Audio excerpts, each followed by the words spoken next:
আপনারা যে জুলাই সনদে স্বাক্ষর করলেন, আপনাদের দাবি ছিল এটাকে আইনি ভিত্তির মধ্য দিয়ে স্বাক্ষর জায়গায় নিয়ে আসতে হবে। এটা যদি একটু ব্যাখ্যা করতেন যে এখন তাহলে কোন প্রেক্ষাপটে আমরা আজকে আমি মনে করি বাংলাদেশের রাজনীতির ইতিহাসে একটি গুরুত্বপূর্ণ এবং স্মরণীয় দিন হিসাবে বিবেচিত হবে এবং ইতিহাসে এটা লেখা থাকবে। কারণ দীর্ঘ 54 বছরের রাজনীতির যে চরিত্র ছিল, আমাদের এই সংস্কার প্রস্তাবের ভিতরে একটি ব্যাপক পজিটিভ পরিবর্তন এখানে আসবে। যেমন একজন ব্যক্তি প্রধানমন্ত্রী এবং দলের প্রধান হতে পারবে না, তাহলে সে আর স্বেচ্ছাচারিতার সুযোগটা পাবে না। আমরা বলেছি একজন প্রধানমন্ত্রী 10 বছরের বেশি থাকতে পারবে না। সুতরাং স্বৈরাচার কেউ হতে চাইলে সে ভাববে যে 10 বছর পর হইলেও তাকে ঘোড়া থেকে নামতে হবে। সে ঘোড়া থেকে নামার পরে তার কী পরিণতি হবে সারা বিশ্ব এবং বাংলাদেশ এটা দেখিয়ে দিয়েছে।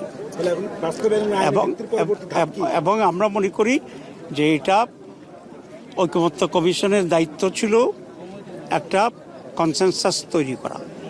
তারা এটা করেছে এবং আমরা তাদেরকে সহযোগিতা করেছি, আমরা একমত হয়েছি। বাকি যে দিকটি সেটা হচ্ছে সরকারের দায়িত্বটা বাস্তবায়নের জন্য।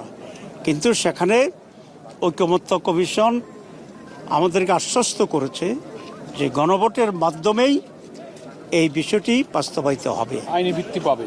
2, তারা বলেছে যে একটা